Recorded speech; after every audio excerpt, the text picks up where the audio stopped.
Iran और Israel के conflict के चलते करीबन 2000 कश्मीरी स्टूडेंट्स ईरान में फंस गए।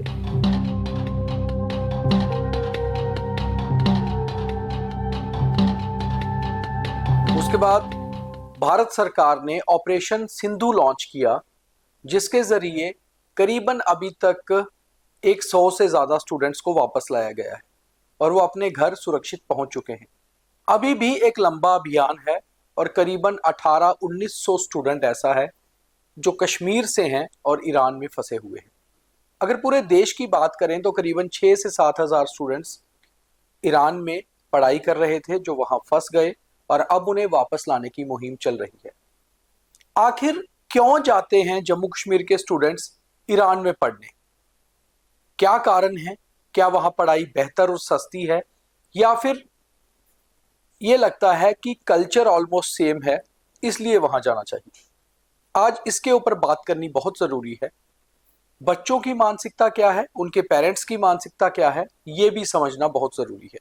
Hello everyone. SR College of Competitions has been guiding civil services aspirants for the last 25 years with consistently strong result and a track record of successful candidates. If you're a graduate, our regular batches are designed to give you a focused start for IAS and JKS examinations. अगर आप college में हैं, हमारे foundation batch will help you build the right base from the beginning. Our course offers complete syllabus coverage, prelims plus mains, GS paper 1 to 4, essay and CSAT. We have experienced UPSC and JKS faculties. We provide updated study material, regular tests, daily and weekly answer writing sessions, personalized feedback and mentoring by UPSC qualifiers. For free guidance session, you can call on the numbers given on your screen. नमस्कार, मेरा नाम दीपक खजूरिया है। आप the news room 24 आवाज देख रहे हो। जैसे ही ईरान और इजराइल का कॉन्फ्लिक्ट शुरू हुआ, सबसे पहले खबर आई कि जम्मू कश्मीर के मुख्यमंत्री उमर अब्दुल्ला ने विदेश मंत्री एस जयशंकर से बात की है और उन्हें कहा है कि ईरान से कश्मीरी स्टूडेंट्स को सुरक्षित वापस लाना या वहां पर सुरक्षित रखने का प्रयास किया जाए। हालांकि केंद्र सरकार इस ओर पहले ही प्रयासरत थी कि अपने छात्र छात्राओं को जो वहां फंसे हैं उनको वापस लाना है, मगर इसके ऊपर जैसे ही स्टूडेंट्स को लाना वापस शुरू हुए, सबसे पहले बड़ा सवाल यही उठता है कि आखिर कश्मीरी स्टूडेंट्स इतनी बड़ी संख्या में मिडिल ईस्ट की इन कंट्रीज में क्यों जाते हैं। जब थोड़ा सा हमने डिटेल में जानना चाहा तो ये पता चला कि करीबन 2000 कश्मीरी स्टूडेंट्स ईरान में पढ़ाई कर रहे थे। वो ईरान की कैपिटल तेहरान के अलावा कुछ और शहरों में भी पढ़ाई करने गए थे। जब इसके बाद और डिटेल जानने गई तो पता चला कि मेडिसिन यानी कि MBBS के अलावा इंजीनियरिंग के अलग अलग स्ट्रीम्स और उसके अलावा रिलीजियस स्टडीज, ये 3 किस्म की पढ़ाई करने कश्मीरी स्टूडेंट्स ईरान जाते हैं। हमने कुछ अभिभावकों से बात की, उनके पेरेंट्स से बात की, तो ये पता चला कि आखिर क्या कारण है कि आप लोग मिडिल ईस्ट या फिर पर्टिकुलरली ईरान ही अपने बच्चों को भेजना चाहते हैं।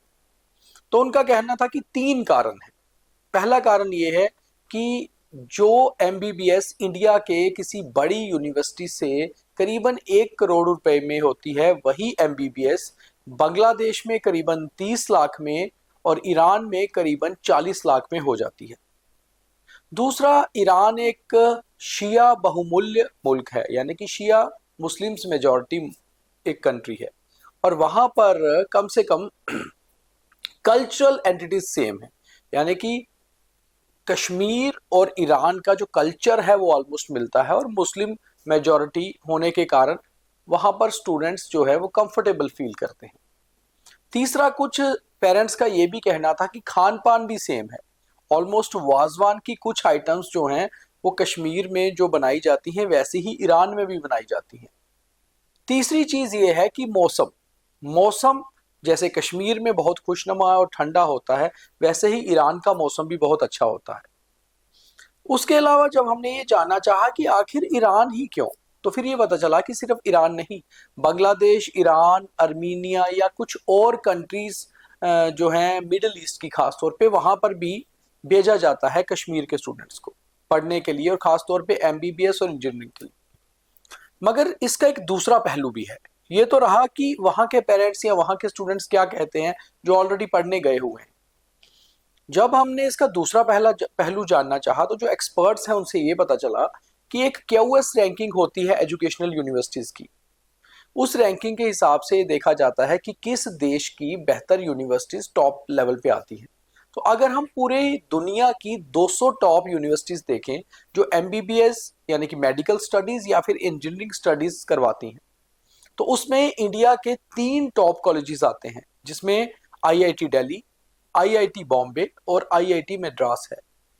मगर वो उस 200 रैंकिंग जो फर्स्ट 200 रैंकिंग्स हैं उसमें कहीं पर भी ईरान की कोई भी यूनिवर्सिटी नहीं आती है, ना ही बांग्लादेश की। वहीं टॉप लेवल पर यूएस की यूनिवर्सिटीज हैं, नंबर 2 पर यूके की, नंबर 3 पर चाइना की, और उसके बाद इंडिया की बहुत सारे कॉलेजेस और यूनिवर्सिटीज इसमें टॉप रैंकिंग में आते हैं। इसका एक सबसे बड़ा दूसरा पहलू ये है कि करीबन 8000 ईरानियन स्टूडेंट्स इंडिया पढ़ाई करने के लिए आते हैं। और उसमें भी बहुत हैरान कर देने वाली बात यह है कि बहुत सारे ईरान के स्टूडेंट्स दिल्ली, नोएडा, गुड़गांव, दिल्ली एनसीआर में आकर पढ़ रहे हैं और बाकी वाले बेंगलोर, हैदराबाद या मुंबई में। तो भारत के जितने स्टूडेंट्स ईरान में पढ़ रहे हैं उससे ज्यादा ईरान के स्टूडेंट्स भारत आकर पढ़ रहे हैं। अब जब एक्सपर्ट से हमने बात की, कुछ लोगों का ये भी कहना था कि कश्मीरी स्टूडेंट्स का ज्यादा वहां जाना सबसे ज्यादा ये मैटर करता है कि कल्चरल एंटिटीज सेम है, वो इसलिए कश्मीर के स्टूडेंट्स वहां जाना चाहते हैं। और दूसरा एक कारण ये भी है कि चाहे वहां की किसी छोटी यूनिवर्सिटी से ही डिग्री हासिल की हो, वो यहाँ आकर ये बताते हैं कि हमने अब्रॉड से पढ़ाई की है, विदेश से पढ़ाई की है, और उस डिग्री को लेकर किसी ना किसी अच्छे प्राइवेट कॉलेज में या प्राइवेट मेडिकल कॉलेज में या प्राइवेट हॉस्पिटल में उनको नौकरी भी मिल जाती है, या फिर वो अपना क्लिनिक खोल के ये बता सकते हैं कि हमने विदेश से पढ़ाई की है। वैसा ही इंजीनियरिंग स्टूडेंट्स के साथ भी होता है। वो किसी अच्छे कॉर्पोरेट हाउस में जाकर, किसी अच्छे कॉर्पोरेट सेक्टर में जाकर विदेशी डिग्री बताकर अच्छी नौकरी पा सकते हैं। चाहे फिर भारत में कई सारी अच्छी यूनिवर्सिटीज या अच्छे कॉलेजेस से बहुत अच्छी और बहुत उम्दा डिग्रीज हासिल हो सकती हों। तो क्या ये एक मेंटल लेवल पर हमने एक धारणा बनाई हुई है कि कश्मीर के स्टूडेंट्स को लगता है कि अब्रॉड जाना हो तो बांग्लादेश, ईरान या मिडिल ईस्ट की कोई और कंट्रीज में जाकर पढ़ाई की जाए। यहाँ तक कि टर्की में जाकर भी बहुत सारे कश्मीरी स्टूडेंट्स पढ़ते हैं। ईरान है, अर्मीनिया है, वहाँ पर भी पढ़ते हैं। इससे पहले इराक जाया करते थे, कुवैत जाया करते थे, दुबई, सऊदी अरेबिया जाते हैं। मगर बड़ी बात यह है कि वहाँ की डिग्रियां दुबई या सऊदी अरेबिया में बहुत महंगी है, इसलिए प्रेफरेंस ईरान को, अर्मीनिया को, इन इलाकों को दी जाती है। हालांकि कतर में भी पढ़ाई बहुत महंगी है उस हिसाब से। मगर कुल मिलाकर अगर ये सारा एक आंकड़े निकाले जाएं तो पूरे देश के जितने स्टूडेंट्स ईरान में हैं उसका 25% जो है वो कश्मीरी स्टूडेंट्स ईरान में है। तो सबसे ज्यादा जम्मू के भी इतने नहीं, एक ही रीजन है हमारे मुल्क में, कश्मीर, जहां के सबसे ज्यादा स्टूडेंट्स ईरान में पढ़ रहे हैं। और फिर उसमें से एक बड़ी चीज ये निकल कर आती है कि उन 2000 में से करीबन 600 स्टूडेंट्स ऐसा है जो रिलीजियस स्टडीज के लिए ईरान में गए हुए हैं। जब हमने उसकी जानकारी हासिल करना चाहिए तो ये पता चला कि जो रिलीजियस स्टडीज के लिए ईरान जाते हैं उन्हें ना तो वहां फी देनी पड़ती है और उल्टा वहां से स्कॉलरशिप भी मिलती है। उन्हें केवल अपने जाने आने का किराया और वीजा जो है उस पर पैसा खर्चना पड़ता है। अब बड़ी बात यह है कि कश्मीर से भी हमें कुछ लोगों ने अपना नाम ना बताने की शर्त पे ये बताया कि बहुत सारे जो स्टूडेंट्स जाकर रिलीजियस स्टडीज ईरान में कर रहे हैं वो कम से कम रिलीजियस क्लरिक्स जो हैं, जो प्रचारक होते हैं किसी भी धर्म के, वो ईरान के जो प्रचारक हैं उनका कश्मीर में काफ़ी वजूद, काफ़ी रुतबा माना जाता है। तो यहाँ के स्टूडेंट्स जो रिलीजियस स्टडीज़ में आगे पढ़ना चाहते हैं या उस और कुछ रिसर्च करना चाहते हैं वो प्रेफर करते हैं ईरान जाकर पढ़ना। हालांकि ईरान के साथ भारत के रिश्ते कुछ बहुत खराब नहीं रहे हैं, मगर former prime minister Indira Gandhi 1979 में ईरान गई थी और उसके बाद साल 2016 में प्रधानमंत्री नरेंद्र मोदी भी ऑफिशियल टूर पे ईरान गए थे। ईरान के साथ कुछ संधियां भी हमने साइन की थी। मगर 2017 में जब prime minister Narendra Modi Israel के दौरे पर गए तो ईरान ने कुछ अच्छे स्टेटमेंट्स नहीं दिए थे।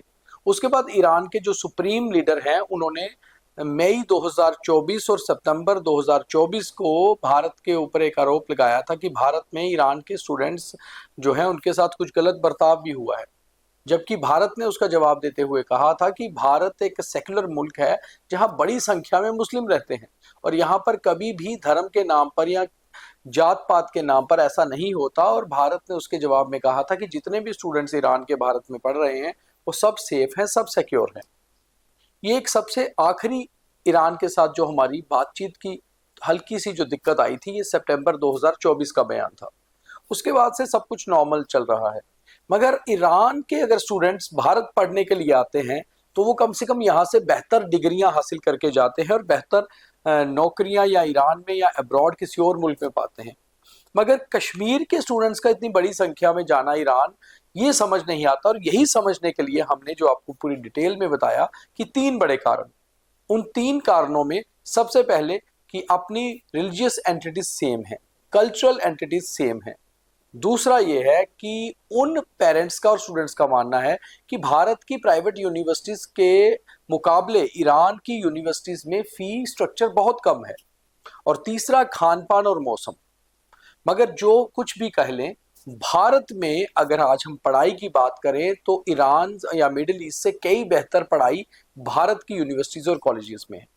तो हमारा इस प्रोग्राम के जरिए भी सभी कश्मीरी लोगों से ये आह्वान है कि आप अपने बच्चों को अच्छी और बेहतर तालीम देना चाहते हैं तो आप अपने ही मुल्क के किसी अच्छे शहर की अच्छी यूनिवर्सिटी में पढ़ा सकते हैं, क्योंकि मिडल ईस्ट या इन कंट्रीज से बहुत बेहतर पढ़ाई तो हमारे अपने मुल्क में हो रही है।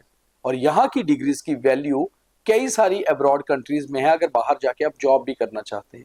और अगर आपको क्लिनिक खोलना है तो केवल विदेशी डिग्री के नाम पर आप ऐसा मत कीजिए कि आप वहां जाइए जहां से बेहतर पढ़ाई ना हो, बल्कि आप अपने देश में पढ़ाई कीजिए। और वोकल फॉर लोकल होना वैसे भी अच्छा है। और अपने देश में अगर बाहर के स्टूडेंट्स बड़ी संख्या में पढ़ने के लिए आ रहे हैं तो क्यों यहाँ के स्टूडेंट्स वहां जाएं जहां पहले से ही इतनी वैल्यू नहीं है।